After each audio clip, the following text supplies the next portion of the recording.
Hello everybody, I love dim sum on the weekends. Today, let's talk about dumplings. The diagram of the Kukje Gallery is a dumpling. This episode is part of an ongoing series that compares food to architecture. This time, Seoul makes dumplings. Seoul is one of the most remarkable architectural practices working today. Their trajectory is still unfolding, but the consistency of their work and practice entering their prime. To understand where this is heading, it helps to return to an early project, the Kukje Gallery in Seoul, South Korea, completed in 2012. This project is deceptively simple. A concrete structure is wrapped inside a tight-fitting chainmail membrane. Within the simplicity of this precise diagram, the building operates like a mandu, a Korean dumpling, something wrapped instead of something else. Similar to gyoza, ravioli, pierogi, uszka, varenyky, pelmeni, kreplach, maultaschen, manti, jiaozi, buuz, momo, boraki, khinkali. Across cultures, it describes a nested condition. An interior matter is contained,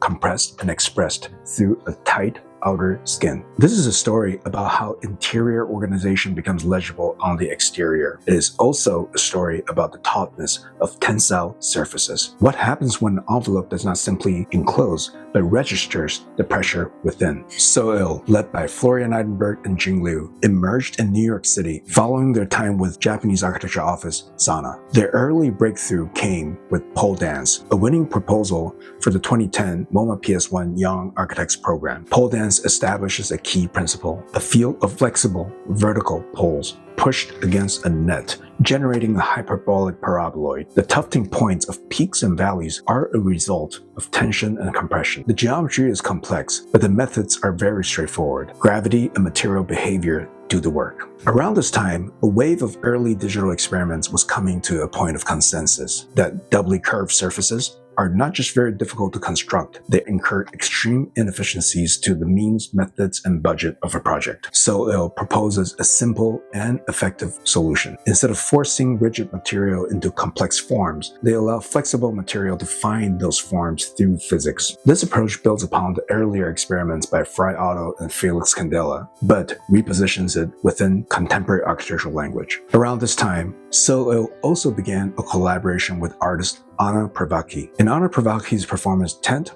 Quartet, Bows and Elbows, musicians play a concerto inside a translucent membrane of a tent. Their movements press outward, distorting the surface condition. The diagram of this performance piece is also a dumpling, an animated dumpling. The difference is temporal. In this performance, the interior surfaces are in constant motion. At the Kukje Gallery, however, these forces are fixed in architectural form, but the principle remains. The outer surface records the activity within. The concrete volume extends outward, reflecting the internal architectural program. These protrusions stretch the surrounding mesh. The outer layer does not conceal the building, it amplifies it. This is the dumpling condition. The filling pressed against the wrapper and the wrapper responds. Every protrusion becomes legible. Every structural gesture is transmitted outwards. The chainmail skin operates as a filter rather than a barrier. Light passes, air circulates. The building exists within states, solid and porous, private and exposed. It remains a shadow ghost of a gradient. To understand the specificity of Kukje, it helps to compare it to other wrapping strategies. Consider the wrap Reichstadt by Christo and John Cloud. Here, the wrapping renders the building beneath a smooth, continuous, and perfectly measured formwork. This is a well-fitting condition. It behaves like a tailored garment, measured, adjusted, and resolved into a clean outline, almost documenting the building with me as an as-built drawing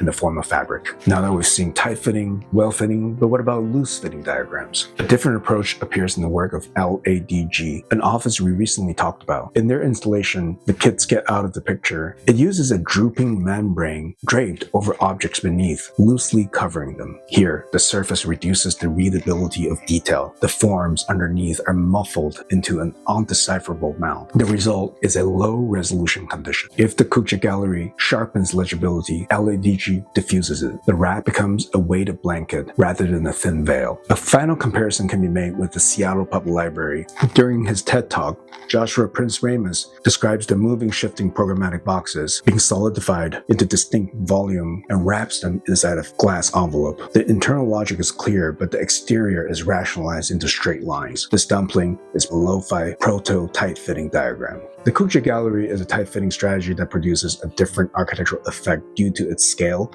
and material translucency. It allows the exterior to register complexity. Across these examples, a spectrum emerges: loose-fitting, well-fitting, tight-fitting. Each produces a different effect. Seoul's contribution lies in the suggestiveness and the precision of the thin veil, a kind of see-through that enhances the mystery. This is why the dumpling is a useful analogy. It describes an architectural diagram. Seoul's later projects, Amont in Brooklyn, Las Americas, 450 Warren, showcases a maturing trajectory of work. The clarity of the Kukje Gallery remains foundational. Early in their journey, Seoul made a dumpling. If you enjoyed this breakdown, please consider like, share, or subscribe. We'll compare more food and architecture in the coming weeks and months. My name is Jimenez Live, and remember, every food has a diagram, especially the tight-fitting ones.